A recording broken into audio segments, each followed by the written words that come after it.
printheads doesn't do it for themselves. They need control electronics, they need ink, as we've been talking about with so many people today. And today I'm going to talk to, right now I'm going to talk to Matthew from Meteor Systems. And Matthew, Meteor, why are you here? What do you do? So we're here as a partner of Seiko Instruments, providing the data path solutions, so the drive electronics, the software that provide the machine interface to address the printhead with the right data at the right time. I'm also representing my product line of drop watching systems to help with your process optimization, as you say, to bring together the ink, the printhead, and the process parameters for successful inkjet projects.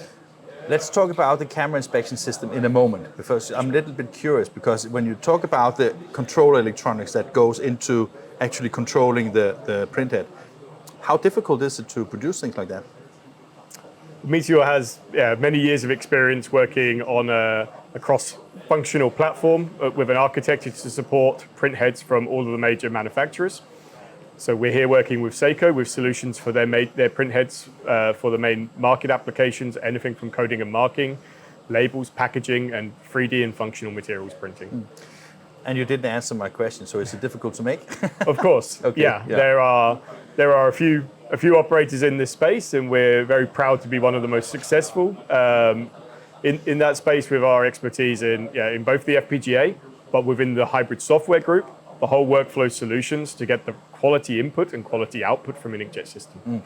When I think, maybe not as a 100% layman, because I know a little bit about these things, but when I look at the development of inkjet, I can't help think about that it's getting faster, it's getting more nozzles, it's getting higher quality, it's getting all the parameters that I would think the control electronic needs to address in order to be able to deliver enough data to the printhead. Is that the right assumption? Or? Absolutely. Every month, new printhead technologies come together to meet new application needs. It's part of why the drop watching system helps people go from laboratory to production in as fast a time as possible, supported not only with hardware and software, but with technical services and training. So if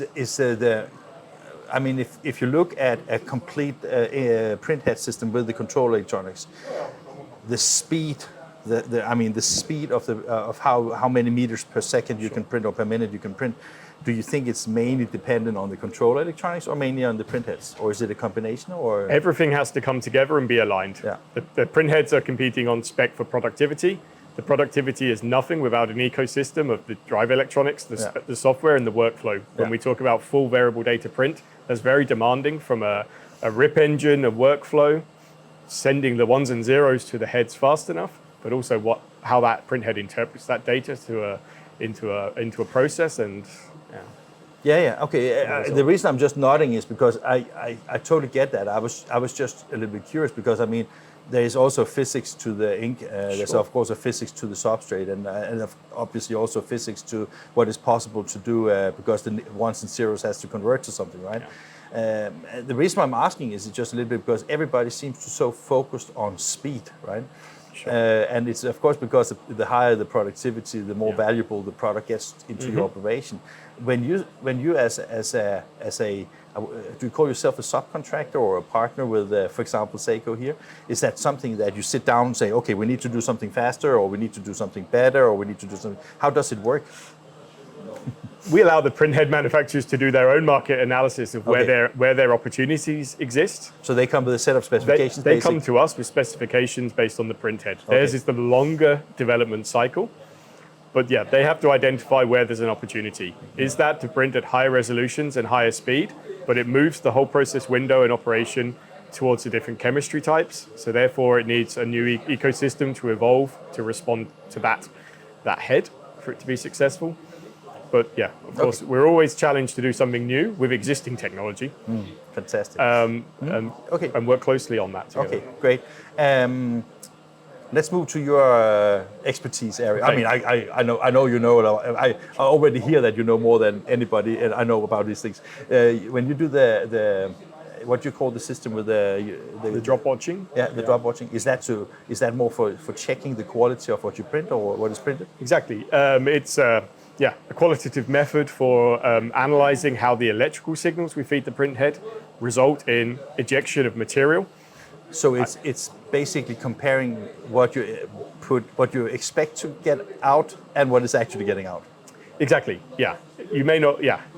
the heads are designed to operate with a range of drop sizes.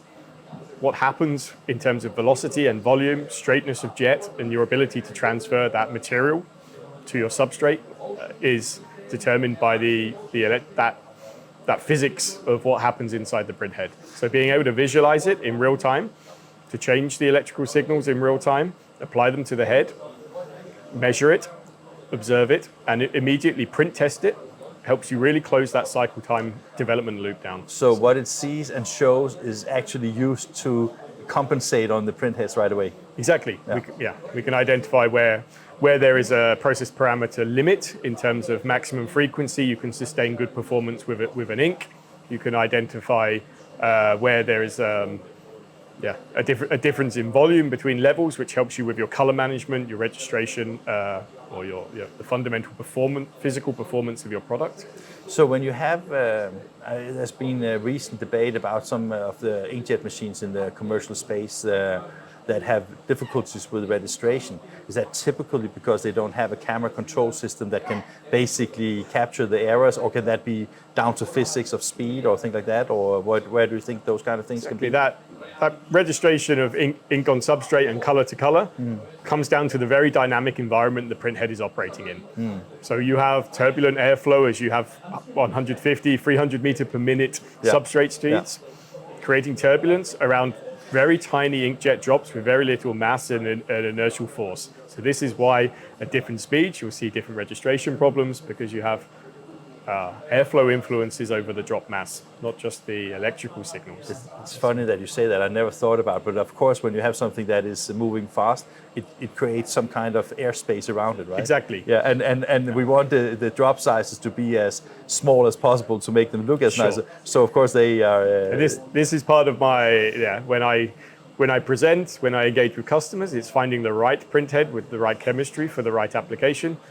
People want to print with a high resolution head and small drops for high quality, but they also want to do it with a big standoff distance to formed objects and other structures.